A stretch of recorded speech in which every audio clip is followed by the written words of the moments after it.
वालेकुम, मैं हूं चौई Tariq Shabbir, organic gardener. Strawberry के ऊपर पहले भी काफ़ी सारी वीडियो बना चुका हूं। आज की वीडियो का टॉपिक है स्ट्रॉबेरी की फ्रूटिंग। जी, स्ट्रॉबेरी जो है अक्टूबर नवंबर में लगाई जाती है और जनवरी के एंड या फरवरी के एंड में इसका जो है फ्रूटिंग शुरू हो जाती है और अप्रैल के लास्ट तक इसकी फ्रूटिंग रहती है। उसके बाद ये रनर अप बनाना शुरू कर देता है, फ्रूटिंग ख़त्म हो जाती है। ये पौधे जो हैं ये अपने खुद को डिवाइड करते हैं और एक पौधे से 20 से 25 पौधे बन जाते हैं। एक अच्छे पौधे के ऊपर 400 ग्राम से 1 किलो तक की फ्रूटिंग होती है, लेकिन पाकिस्तान में जो फ्रूटिंग है वो एवरेज फ्रूटिंग जो है वो तकरीबन 300 से 400 ग्राम ही होती है पौधे के ऊपर। अगर आप इसके न्यूट्रिएंट्स का ख्याल रखें, इसको अच्छे न्यूट्रिएंट्स देते रहें। इसको डायरेक्ट खाद देना बहुत ज़्यादा नुकसानदेह है। अगर डीएपी, एनपीके या यूरिया आपने डाल दिया है तो ये पौधे बहुत जल्दी डाउन हो जाते हैं, लेकिन इसको स्प्रे करना सबसे ज़्यादा मुफीद है। अगर आपने किसी भी किस्म की इसको खाद देनी है तो इसको स्प्रे करना चाहिए, बजाय इसके को डायरेक्ट इसको जो है वो खाद दी जाए। डायरेक्ट खाद इसकी ज़मीन में दी जाती है पौधा लगने के पहले या पौधा लगते वक्त। इसकी फ्रूट की ग्रोथ के लिए इसको पानी अच्छा चाहिए होता है। पानी के साथ साथ जैसे इसकी पहली फ्रूटिंग ख़त्म होती है, मेन जो इसकी बड़ी स्ट्रॉबेरीज उतर जाती हैं, इसको दोबारा फिर न्यूट्रिएंट्स की ज़रूरत होती है। तो फिर आपने जो है अपनी टी बना लें। जो ऑर्गेनिक खाद होती है घर में, जितनी भी आपकी गोबर पत्तों की खाद या किचन वेस्ट है उसकी आप गुड़ वगैरह डाल के प्रोसेस करके उसको टी बना लेते हैं, जो 1 महीने तक प्रोसेस होती रहती है। वो टी आप इसको डायरेक्ट डाल सकते हैं। वैसे आप इसको डायरेक्ट कोई भी खाद नहीं डालें तो बेहतर है। जी, उस टी के डालने से ये होगा, जो इसके बाद वाली फ्रूटिंग है, ये जो छोटी है, ये जो फ्लावरिंग हो रही है, उसकी जो साइज़ है, फ्रूट साइज़ है, वो उतना ही बड़ा होगा जितना कि पहले वाले फ्रूट का।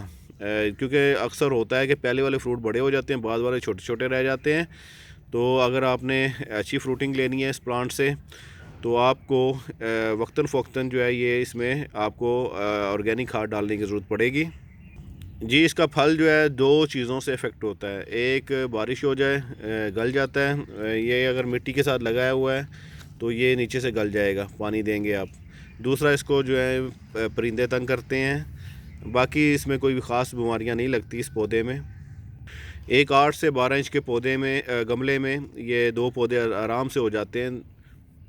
लेकिन इसको फल के बाद बढ़ने के लिए, रनर अप बनाने के लिए ज़्यादा ज़मीन चाहिए होगी। अगर आपके पास ये गमलों में लगा है तो ये गमला फिल हो जाएगा पौधों से। उसके बाद ये क्या करेगा, इसके रनर अप ज़मीन पे गिरेंगे और ये ज़मीन पे भी फैलना शुरू कर देगा।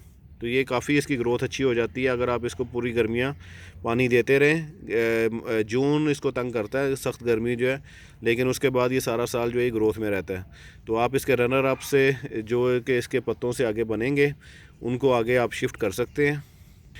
एक बार आप इसकी नर्सरी लगा लेते हैं, पनीरी लगा लेते हैं, तो आपको दोबारा बाज़ार से पौधे लेने की ज़रूरत नहीं होती। आप इनको अच्छी केयर करें, सारा साल पानी देते रहें, तो यही पौधे आगे आपके नेक्स्ट सीज़न में काम आ जाते हैं। अगर आपने अभी 100 पौधे लगाए हैं तो नेक्स्ट सीज़न में आपके पास ये 5000 पौधे होंगे।